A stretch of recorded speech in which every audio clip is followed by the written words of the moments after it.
The Galactic Military Academy's training dome hummed with the exertion of 200 cadets from across the known systems. Commander Vexthor, a towering Crothry with chitinous plates covering his 8-foot frame, observed the morning's physical assessment with his usual stern expression. Next exercise, his translator device crackled. Standard gravitational resistance test. Minimum requirement, lift and hold the mass cylinder for 10 seconds. The cylinder in question sat on the platform like a sleeping beast, a solid durasteel core weighing precisely 340 pounds under standard gravity. For most species in the Academy, it represented the absolute limit of their physical capability.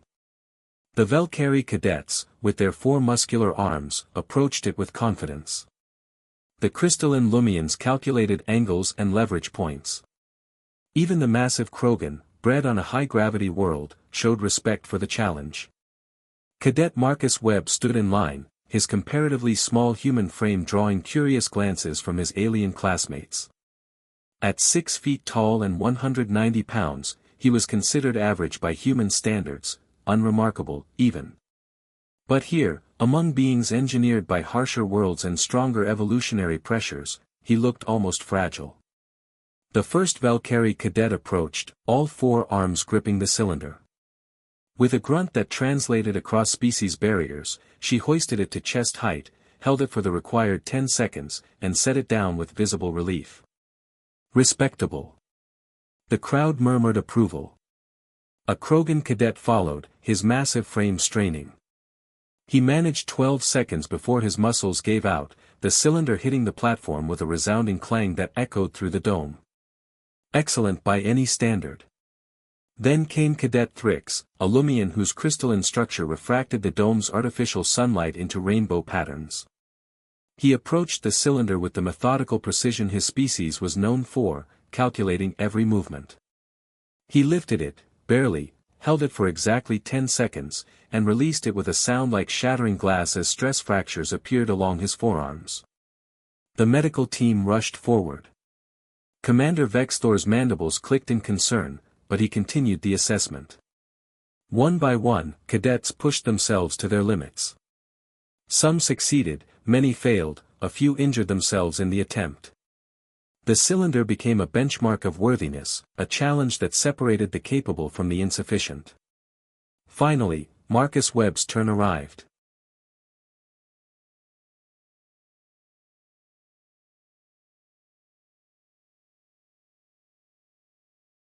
The human walked to the platform with an easy gait, his hands casually at his sides.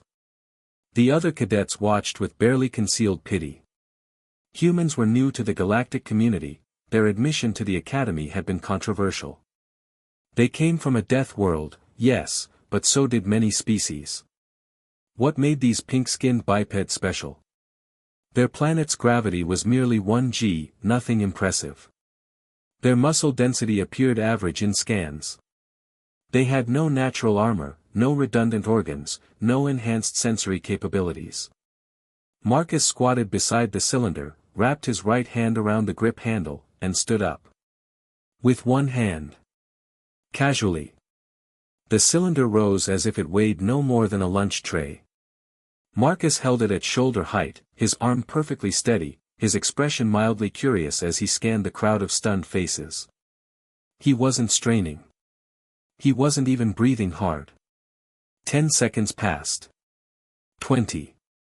30. Commander Vexthor's translator device made a sound like a glitching computer. Cadet Webb, you may set it down now. Marcus switched hands, still one-handed, and held it for another 30 seconds with his left arm, just to make the point clear. When he finally set the cylinder down, it was with the gentle care of someone placing a vase on a shelf. He straightened, rolled his shoulders once, and returned to formation. The silence in the dome was absolute. A Valkyrie cadet named Zixola, who had befriended Marcus during orientation week, finally spoke. How? Our anatomical scans showed comparable muscle density. Your world's gravity is standard. This makes no computational sense. Marcus smiled that peculiar human expression that showed teeth, which still unsettled some species, and shrugged. Well, Zix, here's the thing about Earth. It's not just the gravity. It's everything else trying to kill you. He began counting on his fingers. We've got diseases that evolve faster than we can cure them. Predators that hunt in packs. Plants that are poisonous to touch. Weather that can freeze you solid or cook you alive. Microscopic organisms in our water that our bodies have to constantly fight. And that's just Tuesday. Marcus warmed to his subject, his voice carrying across the silent dome. Our planet isn't the strongest gravity well, but it's one of the most hostile environments in the known galaxy. So our bodies adapted. Fast twitch and slow twitch muscle fibers working in tandem. An immune system that's basically at war 24/7. Adrenaline that can temporarily boost our strength by 50%. Endurance that lets us literally run prey animals to death over hours. He gestured at the cylinder. That weight? I could probably carry it for an hour if I needed to. Not because I'm special, I'm average for a human. Back home, construction workers move stuff like this all day. Our athletes can lift 3 times this much.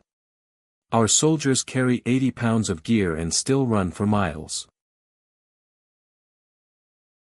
Commander Vexthor approached, his earlier sternness replaced by scientific curiosity. Your species profile indicated you were a Class 7 civilization, newly spacefaring. We assumed standard physical parameters. Yeah, we got that a lot during first contact, Marcus replied.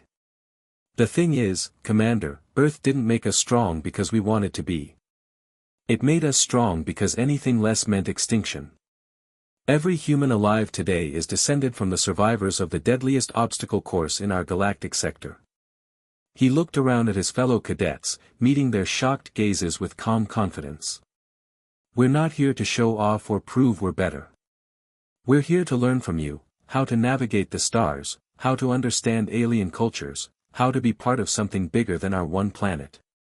But yeah, when it comes to raw physical capability, humans punch way above our weight class. Literally. A slow clicking sound filled the dome, the crothery equivalent of a